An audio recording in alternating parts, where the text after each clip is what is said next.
Singleton is 30 miles per hour, but people are clearly going much faster than that. And here's the problem. From Beckley all the way down to Sylvan, there are no traffic lights to slow down drivers. All signs that this tornado ripped through the neighborhood. Let me show you something right up here. This sign means that police searched this house and there were no victims. But what's remarkable is that out of all 12 tornadoes that hit DFW, everyone survived. Parking is always a premium in the Greenville area for St. Patrick's Day. But this year, it's going to be even harder now that they've extended the no parking signs to Skillman Street. At each retreat, participants are given a vest to sign. These vests contain the names of survivors and of those who have lost the battle to cancer. Last time 11-year-old Jessica Smith was seen here at her home was late Monday night. But tonight, we've seen the first possible sign of communication since her disappearance. Even the price of snacks are going up because gas prices are too. Race organizers made repeated announcements warning participants that if they couldn't swim, that they shouldn't take part. But Tony's family said he could. They recovered his body yesterday. It's not a typical day in the office for Denton police officer Gary Craig, spending his morning on board a freight train. This is the first time I've ever been on a train. I'm pretty excited about it. He's here because Denton PD is teaming up with Union Pacific Railroad to promote safety near the crossings. They call it Operation Lifesaver. We have an officer that's on a train and they're going back and forth through town and we're enforcing the violations that he's calling out. Sergeant Darren Briggs says there have been no collisions between cars and freight trains in Denton in the past 10 years, and they'd like to keep it that way. It is a catastrophic event when a train hits a vehicle. Put in perspective, a train hitting a car is the equivalent of a car running over a tin can. Last year, there were nearly 2,000 railroad crossing collisions nationwide, and Texas led the country. Special Agent Roger Roderick advises drivers to stop, look, listen, and live. And be careful to not violate any laws at railroad crossings. Fair to yield to the train, stopping within 15 feet of a railroad track, not making a full stop. Denton traffic officers say racing to beat the train is very unsafe and could be deadly. It's not worth someone getting hurt. You're playing Russian roulette with your life or someone else's life. They hope this effort leaves a mark on these tracks. In Denton, Ashley Claster, NBC5.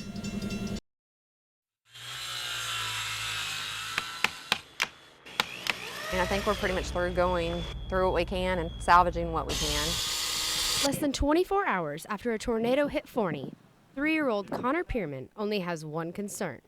He can't find his toy. What happened to your dinosaur? I don't know. Right up there. But for everyone else, including Sherry Enix, a bigger question is left unanswered. Are you kidding? They never found the bathtub? No. I was there. I was there. When the storm first started, Sherry took cover in the bathtub with her grandkids right here. But once the tornado was over, they pulled Sherry out of the rubble all the way over here. But the bathtub was nowhere to be found. Her daughter is left confused and can't figure out what happened that day. Did she get sucked out of the tub? Did she flip? Did it flip? We don't know.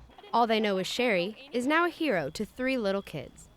One of the children was Abigail Jones. She was so scratched and bruised, she had to go to the hospital. Another was Sherry's grandson, Lane Miller. And the last was Connor. I don't think I'd be alive if I didn't have done it. I don't know anything any different. I don't know what would have happened if I wouldn't have gotten in the bathtub. In Forney, Ashley Claster, Channel 8 News. Look at these stalks. They've eaten all the leaves off of it. Dee Johnson has run into a pesky problem. We have grasshoppers here, and they're just eating the plants like crazy. The North Texas cattle rancher says this summer is the worst he's seen in years when it comes to grasshoppers. Between the drought and the grasshoppers, it's just beginning to devastate some of our fields around here. A mild winter and a warm spring could be reasons for the nuisance, feasting on his grass and hay crop and costing him money. To see the grasshoppers come after it, and then you have to start spraying when spraying is expensive. And if you take a close look at the plants, you can really see how much damage these grasshoppers have caused. Here's a bunch right here, look at here. But some people are benefiting from the irritating insects. That's good stuff. Dennis Smith owns a farm store in Denton. he's selling more insecticide than ever before. Double what it was last year, maybe even triple. We're going through tempo like 6 or 8 cases a day sometimes. And they won't stop at the ranches. No, it's the homeowner as well as the farmer. The people over in the city, in Dallas and surrounding areas, these grasshoppers are headed their way. In Denton, Ashley Claster, NBC5. I'm thinking there's a lot of stuff that could have the virus in it. Shirley Gothard is concerned Very worried. for the safety of her grandkids. Mosquitoes tested positive for the West Nile virus just a few blocks from her Denton home. And the city of Denton does need to be doing something about it. The city bumped up its mosquito risk level to level 4. We found the mosquitoes, they have tested positive for the virus, and to just make everybody aware of the situation. Ken Banks is Denton's Environmental Services Director. He says conditions have been just right for mosquitoes to multiply. We had a relatively warm spring and a relatively wet spring. This is one of the 2 areas in Denton that tested positive for West Nile. And if you live around these areas, there are still some things you can do to protect yourself. To look around your home and try to find any areas that might have water. Change out your bird baths every few days. Gothard is listening, checking her backyard for stagnant water. My little grandkids have a swimming pool in the backyard. And we have toys. They have toys that could, little buggies and stuff that collect, water also. Eliminating this water isn't the only thing she can do. Banks says dress appropriately, stay indoors around dawn and dusk, and wear repellent. It's advice that this grandma is taking to heart. Mine won't go out without it. No. In Denton, Ashley Claster, NTTV News. Good evening and thanks for joining us. I'm Ashley Claster. Breaking news tonight in South Dallas. An armed robbery attack at an intersection on West Davis leaves 1 man dead and another injured. Well, the numbers are in. The results of the SGA presidential election just came into our newsroom within the last hour, and we do not have an SGA president. Police have arrested a former justice of the peace, Eric Williams, this man right here. He is being held on $3 million bond. The Texas Baptist men are heading to Missouri today in response to the Midwest storm disaster zone. Together, they would be the largest airline in the country. U.S. Airways filed with the Securities and Exchange Commission yesterday to take over American Airlines. It looks like UNT business students have more motivation to study harder. $1 million has been contributed to the program to help with study abroad scholarships. Well, the reward is now $200,000 for information leading to the Kaufman County murders. But some people say it's just not enough. But you can be exposed to world-class art and literature. In fact, UNT on the Square is hosting just such an exhibit.